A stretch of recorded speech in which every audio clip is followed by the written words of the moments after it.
Arthur Smith, de Amparo Dávila. Arthur Smith se levantó como todos los días a las 7 menos cuarto. Tomó su acostumbrada ducha y se afeitó con toda calma. A las 7:30 bajó a la cocina. Mrs. Smith le sirvió la taza de café acabado de hacer, que él acostumbraba beber mientras leía el Financial Times. Esa mañana Arthur Smith retiró la taza de café sin probarlo siquiera y dijo a su mujer que quería algo de fruta. Mrs. Smith lo miró muy extrañada. Aquella venía a romper una rutina de muchos años. No juzgó oportuno hacer ningún comentario y se limitó a llevarle una tajada de melón y plátanos. Arthur Smith tampoco leyó el Financial Times y sí se puso a hojear, muy entretenido, una revista de cómics de su hijo Jerry que había dejado en la cocina. Mrs. Smith tuvo que hacerle notar que eran cerca de las 8 y que si no se apuraba perdería el autobús para la ciudad de las 8:15. Él asintió con desgano y se dispuso a tomar su portafolio, el sombrero y el paraguas. Ya en la puerta, se despidió de su mujer con un ligero beso en la frente, como siempre lo hacía, y ella lo vio irse a través del jardín. Mrs. Smith volvió a la cocina y se sentó en el mismo sitio que había ocupado su marido. Encendió un Lucky Strike y empezó a beber el café, ya frío, que el hombre había dejado. Estaba preocupada. Arthur era un hombre por naturaleza metódico y ordenado, lleno de pequeños hábitos y rutinas que jamás rompía. Además, era un gran bebedor de café y nunca, por ningún motivo, perdonaba la taza matinal antes de tomar otra cosa. Desde que se casaron, hacía 16 años, lo bebía diariamente. Cuando ella no podía hacerlo por encontrarse enferma, él mismo lo preparaba. Solía decir que el estómago aullaba sin una taza de café caliente. Mrs. Smith trató de no inquietarse demasiado, y encogiéndose de hombros se levantó y fue a gritarles a Tom y a Jerry que bajaran a desayunar, porque ya eran las 8 pasadas.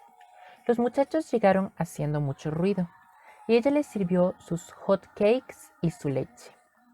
Cuando terminaron de desayunar, salieron corriendo para la escuela, haciendo rebotar la puerta de resortes de la cocina. Mrs. Smith subió la escalera. Podían oírse las risas y los gritos de los dos pequeños en la recámara. Los encontró jugando alegremente. No querían dejarse vestir y corrían de un lado a otro de la habitación.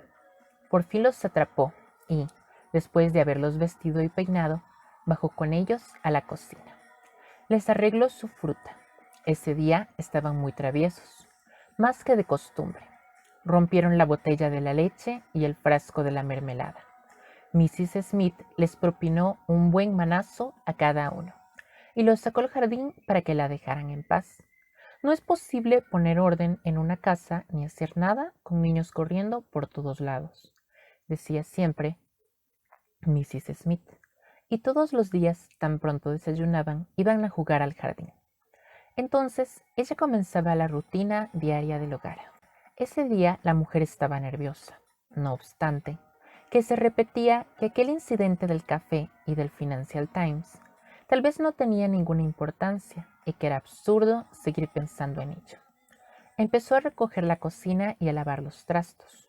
Un plato resbaló de sus manos y se hizo pedazos en el suelo. Suspiró con desaliento y siguió su tarea. Había terminado con la cocina y estaba conectando la lavadora cuando sonó el teléfono. Hablaban de la oficina para preguntar si Mr. Smith se encontraba enfermo. La mujer aseguró que no y que su marido había salido para allá como de costumbre, que tal vez algo lo había demorado, y suplicó que al llegar le dijeran que se comunicaran con ella. Mrs. Smith comenzó a caminar por la casa sin saber qué hacer. Había muchas cosas en que ocuparse, pero no tenía disposición para nada. Aquella llamada de la oficina había acabado de inquietarla. Temía que algo le hubiera sucedido a Arthur en el camino. Pensó en llamar a los centros de emergencia y preguntar, pero le pareció absurdo, casi ridículo. Arthur era un extremo precavido y cuidadoso. Tal vez tuvo algo importante que hacer y no fue a la oficina o llegara más tarde. Decidió que esto era lo más lógico y que no había pasado nada y ella no tenía que estar nerviosa. Una vez que controló sus temores y su preocupación, se dispuso a terminar el arreglo de la casa. Después tomó una ducha tibia que le produjo un efecto sedante y le quitó por completo la tensión.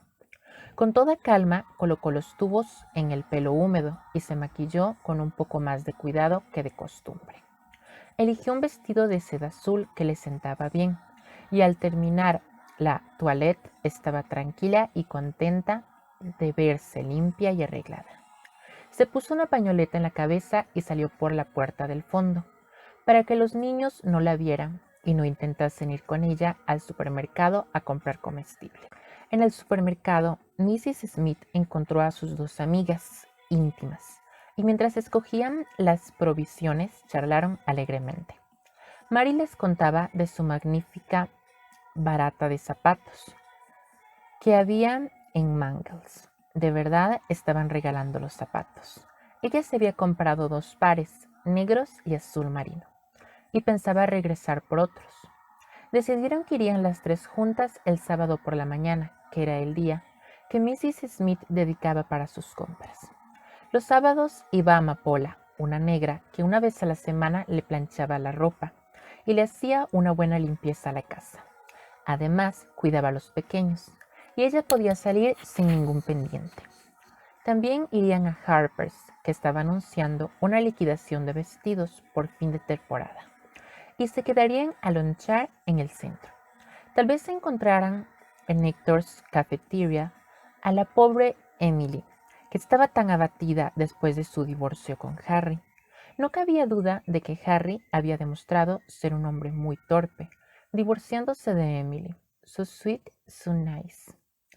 Además, no podían negar que a veces Emily descuidaba un poco la casa y no atendía muy bien a Harry. Y algunos días, cuando éste llegaba de la oficina, no había comida, y Emily estaba en casa de las Warren jugando al póker. María aseguró saber que Harry andaba con una chica de su misma oficina, que presumía de rubia platinada, pero a quien ella había conocido en el college cuando era bien morena y tenía el pelo negro, que además se jactaba de que su papá era abogado y la infeliz hija de un chofer. La pobre Emily, so sweet, so nice. Qué infamia que Harry le hiciera una cosa así. Se impresionaron mucho cuando Annie les platicó lo de Mrs. Thorne, su vecina, de quien ellas creían, o más bien ella misma les había hecho creer, que era riquísima y que su padre era un petrolero de Texas, que le hacía magníficos y costosos regalos, como el refrigerador último modelo, que les había enseñado aquel domingo cuando las invitó a jugar a la canasta. Pero un día que Annie estaba regando su jardín, oyó que Mrs. Thorne discutía acaloradamente con 2 hombres en el porche de su casa. Annie no había tenido la intención de escuchar lo que decían, pero como hablaban a gritos, se enteró de que aquellos hombres iban a embargar a Mrs. Thorne, porque adeudaba varias letras del refrigerador y de la lavadora, y de quién sabe cuántas cosas más. Annie se sintió profundamente apenada, y había dado media vuelta para alejarse y no escuchar más. Pero en ese momento, Mrs. Thorne la descubrió y puso una cara muy desagradable. Desde ese día ya no saludaba a Annie y se hacía la desentendida cuando se encontraba en la iglesia o en el club. Lo del papá petrolero resultó un verdadero embuste. ¿En qué forma se burlaba de ellas? Y ellas, comentó Mary, habían sido muy bondadosas con Mrs. Thorne, porque cuando llegó a vivir allí nadie la invitaba ni la tomaba en cuenta. Ellas fueron las primeras en ser amables, pero no la volverían a saludar. Y el domingo, cuando la encontraran en el oficio de la iglesia, pasarían de largo sin notarla. Ya para despedirse, Mrs. Smith les contó que por fin había visto la tan comentada obra del Pavas. Después de varias semanas de insistir con Arthur para que la llevara, había accedido y fueron el sábado por la noche. El pobre Arthur, tan serio y respetuoso. Al recordar a Arthur, Mrs. Smith sintió que algo desagradable se rebullía en su interior, pero sacudió el pensamiento y continuó la charla. Decía que aquella obra no era propia para señoras. Ella estaba de acuerdo en que la pieza era muy atrevida y picante. Si hubieran visto la cara que Arthur tenía, rojo hasta los cabellos. Ella había sentido mucha ternura al observarlo tan apenado. Convinieron en que la obra era tremendamente arriesgada, como casi todo el teatro moderno, pero como todas las señoras del club hablaban de ella, había que verla para no pasar por timoratas y exponerse a burlas. Sin embargo, notaron que el reverendo Watson las había mirado de una forma muy especial el domingo, durante el sermón, cuando se refirió a las personas poco sensatas que asisten a espectáculos peligrosos y censurables. Realmente había sido una audacia el haber ido. Ya para salir del supermercado, Mary les contó de un pastel de carne que había hecho el día anterior y que era verdaderamente delicioso, además de ser muy fácil y rápida su hechura. Le pidieron la receta, diciendo que ese mismo día lo iban a ensayar. Después de comprar los ingredientes necesarios para el pastel y comentar deprisa algunas novedades, se despidieron. Todas tenían urgencia de volver a casa y preparar algo para el lunch. Mrs. Smith entró sin hacer ruido por la puerta trasera, para evitar que los chicos se dieran cuenta de que llevaba cosas de la tienda. Cuando comían algo antes del lunch, después no querían probar bocado, y eso les perjudicaba. Decidió que haría el pastel de carne para la comida de la noche. A Arthur siempre le entusiasmaba que ella hiciera algo especial. Mientras cocinaba una sopa de verduras para los chicos, escuchaba por radio los 30 minutos de la novela del mediodía, la cual era So Exacting and Tender. Ese día tocaba el capítulo 5.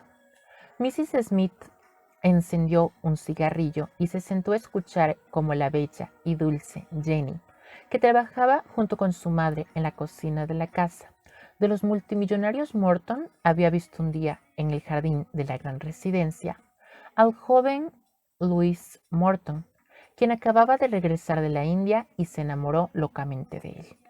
Y bien, decía el locutor al terminar el capítulo, ¿qué creen ustedes, queridas radioescuchas, que suceda en el próximo capítulo?